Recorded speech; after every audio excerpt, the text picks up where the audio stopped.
You've got me. You had me at hello, basically.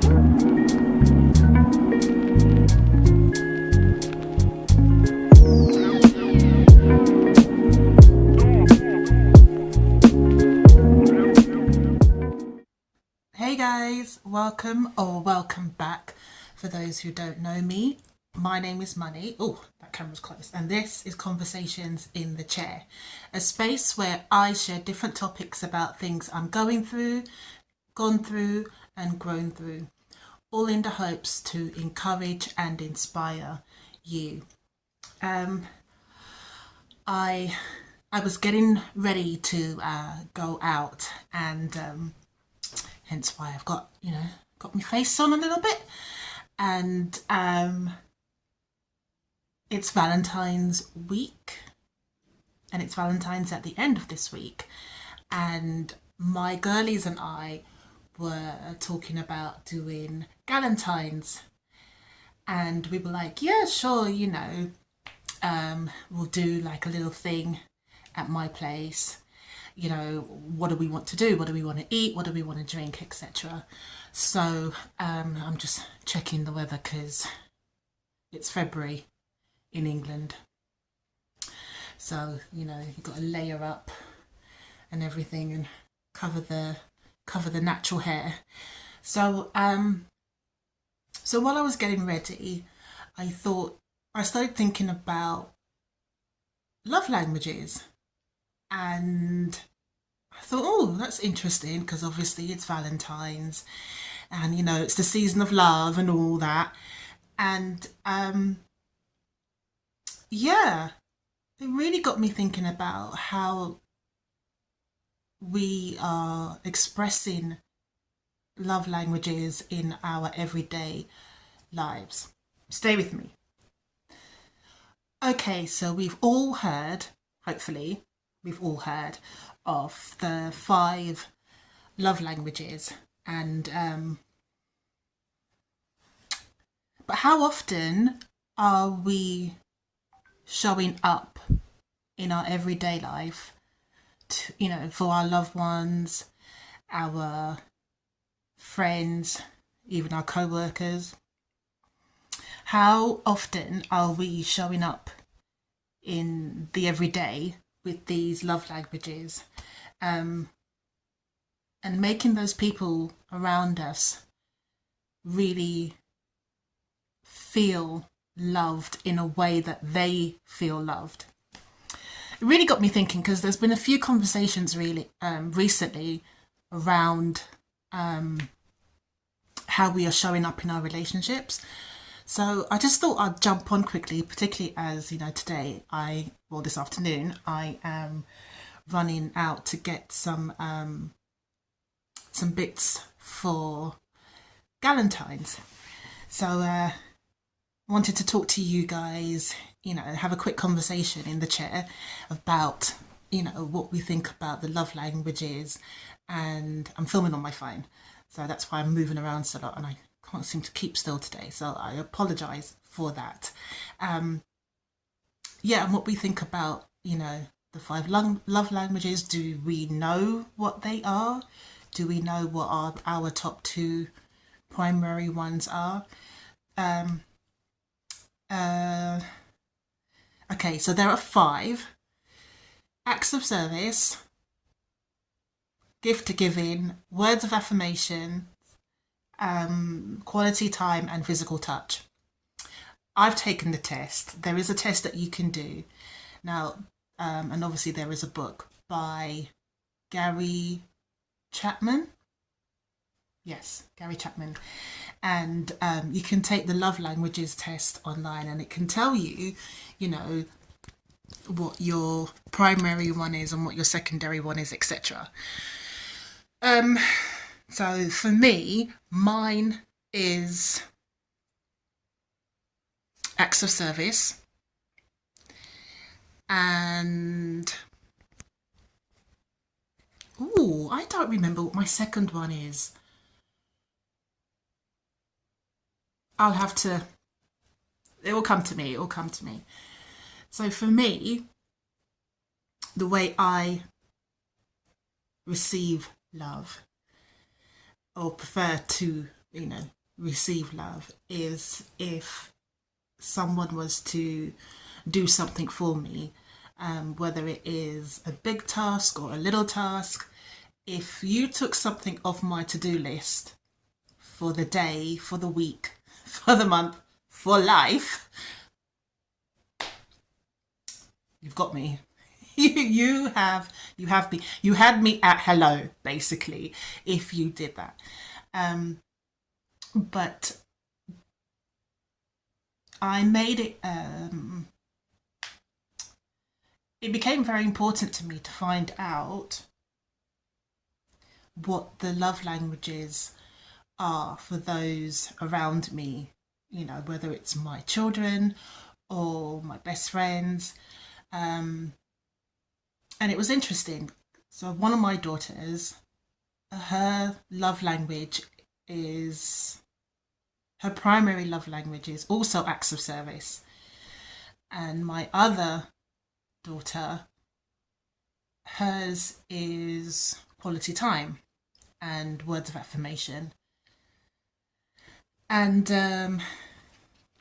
the daughter whose love language is also acts of service, it's very interesting how we will both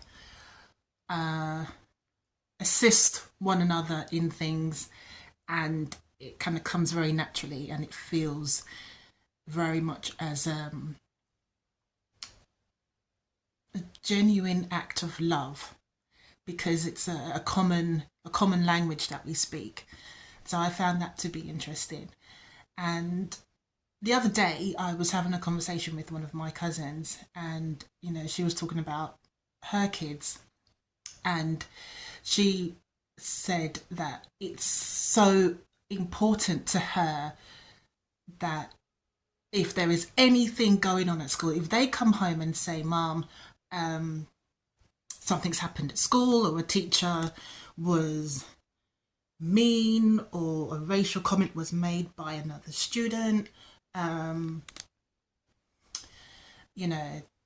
she is straight up that school. And even if it's a situation where she doesn't need to attend the school, or she doesn't need to make a phone call, or she doesn't need to send an email, she was laughing because the other day, when we were talking, she was saying that the kids the kids think that she's so annoying because they're like, oh my God, we can't come and tell Mum anything, because if they do, they know Mum will be straight up that school to deal with the situation. I said that's good, because the kids need to know that if they come and tell you something's bothering them, something's troubling them, they know Mum's going to deal with it. It's going to be handled. Similarly, if anything happens at school pertaining to her kids, the teachers know this parent will be knocking on the head teacher's door. And she was just saying that it's important for her that her kids know that she will show up for them. And it's, I suppose it comes under acts of service. It's being present. It's knowing that you're emotionally and physically available for them in whatever situation or circumstance that might arise. And particularly as she never had it, so she's almost hypersensitive when it comes to stuff like that. And we were chatting about parent life and kids and the responsibilities, and I said to her that so often people throw around the love word, I love you, blah blah blah blah, but love is a verb. Love is a verb, and that kind of ties into the acts of service. And what was interesting is just over the past couple of days, like listening to different services from like different churches and stuff online. Okay, sorry, I had to take a call. Typical, right? So I've forgotten where I was. So I will just quickly run through the 5 different love languages, just for the purpose of the video, and just so that we all are on the same page and understanding what the 5 of them are. Okay, so words of affirmations. I'm reading notes. Feeling loved through verbal encouragement, compliments, or kind words. Acts of service. Actions speak louder than words.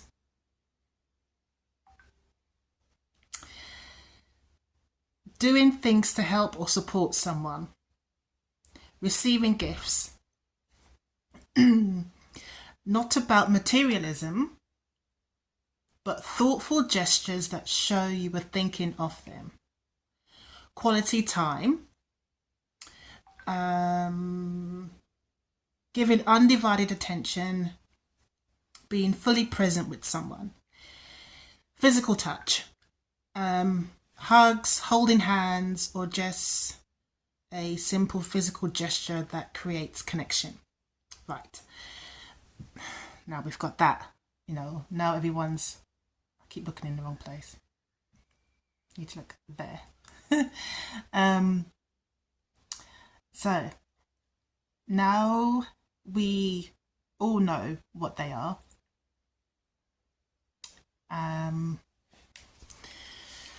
It's how we apply those to everyday life and applying the right one to the right person. Now, like I said earlier, for me, mine is acts of service. So if you are somebody who, I don't know, likes to give gifts.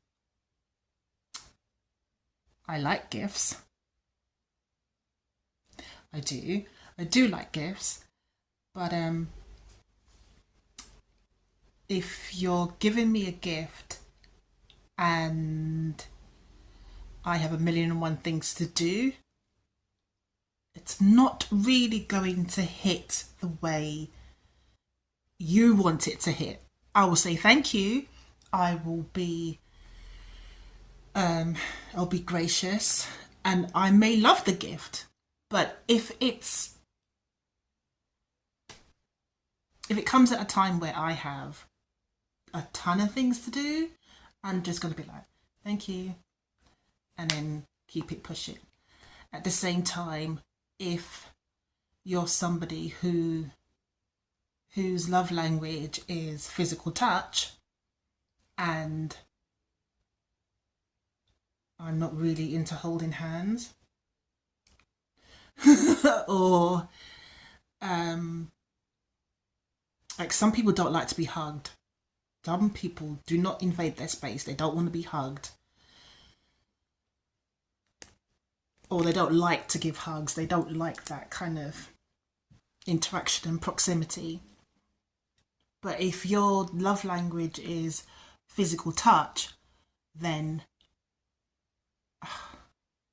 I or the other person needs to kind of figure out a middle ground, so to speak, and speak to the other person in their language. Because so often